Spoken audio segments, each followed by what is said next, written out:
Birləşmiş Ştatlar və İsrail İrana qarşı yeni plan üzərində çalışır. The Telegraph nəşrinin iddiasına görə tərəflər bu ölkəyə quru blokadası tətbiq etmək niyyətindədirlər. Bu, aylarla davam edən zərbələrdən sonra Tehrana iqtisadi təzyiqi artırmaq üçün nəzərdən keçirilən variantlardan biridir. İddialara görə bir neçə gün öncə Oval Ofisdə Donald Trump və Benjamin Netanyahu bu barədə müzakirə aparıblar. Quru blokadası planının İranın qonşularına və regional tərəfdaşlarına təzyiq edərək sərhəd keçid məntəqələrini sıxışdırmaq və ya bağlamaqdan ibarət olduğu bildirilir. Belə olan halda isə idxal və ixrac axını məhdudlaşdırılacaq. Nəticədə İran yeni iqtisadi böhranla üzləşəcək. İsrail rəsmilərinin fikrincə, hazırda Tehranı iqtisadi blokadaya almaq konkret çıxış yoludur. Çünki İran quru yolu ilə çoxlu ölkə ilə həmsərhəddir və İraqla sıx müttəfiqdir. Bu da hər hansı dəstəyin ölkəyə daxil olmasının qarşısını almağı çətinləşdirəcək. Quru blokadası İranı Türkmənistanla birləşdirən İncəburun və Sərəxs əsas sərhəd keçid məntəqələrini hədəf ala bilər. Analitiklər bildirirlər ki, Birləşmiş Ştatlar Hörmüz boğazını yenidən açmaq üçün mövcud strategiyasının sonuna çatdığına inanır. Bu səbəbdən İranı yenidən danışıqlar masasına əyləşməyə məcbur edə biləcək maksimum təzyiq planından istifadə olunur.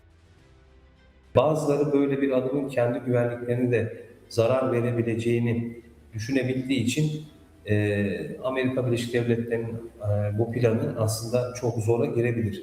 Şimdi Washington yönetiminin bu planı doğrudan uygulamaktan ziyade bunu bir pazarlık kozu olarak kullanmasıdır İran'a karşı.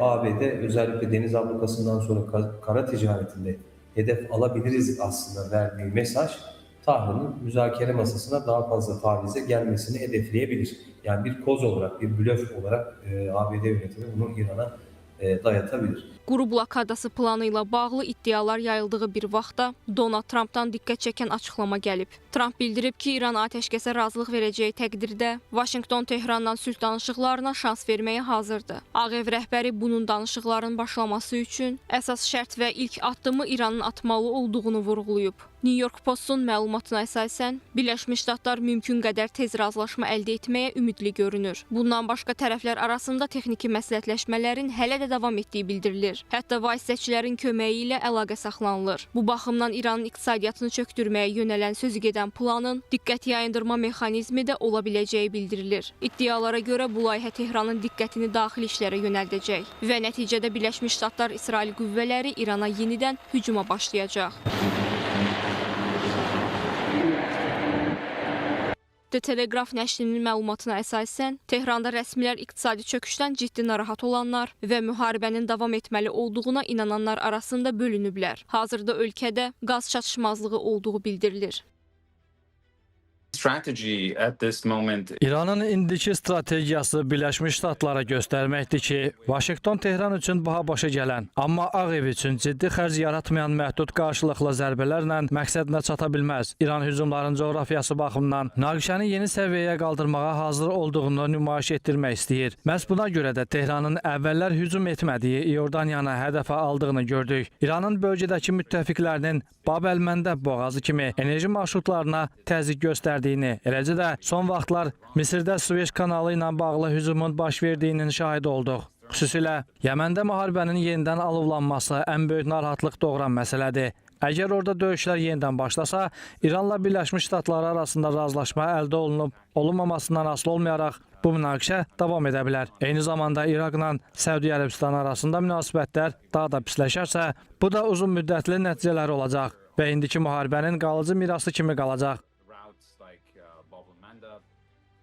Bu planla İranla həmsərhəd olan hər hansı bir ölkə razılaşarsa, öz iqtisadi nəticələri və Tehranın cavab zərbələri təhdidi ilə üzləşə bilər. Buna baxmayaraq, limanların və ya əsas keçidlərin blokadaya alınması İranın yenidən silahlanmaq imkanlarını çətinləşdirmə ehtimalı var. Çünki Tehranın Çinlə son anlaşmalarına görə İran hazırda Pekindən yüzlərlə raket atanların göndərilməsini gözləyir. 70 milyon dollarlıq bu müqavilə daşınan zenit raket komplekslərini əhatə eləyir. Hətta Çindən qayıdan gəmilərin İranın cənubundakı limanlarda dayandığı məlumdur. Birləşmiş Ştatlar və İsrailin Tehrana qarşı iqtisadi blokada planı ilk deyil. Bundan əvvəl də Maliyyə naziri Scott Bessent konqresdə ifadə verərkən İranda planlı şəkildə dollar qıtlığı yaratdıqlarını açıqlamışdı. Nəticədə isə ölkənin ən böyük banklarından biri çöktü və İran valyutası sərbəst enişə keçdi. İnflyasiya partlayış həddinə çatdı.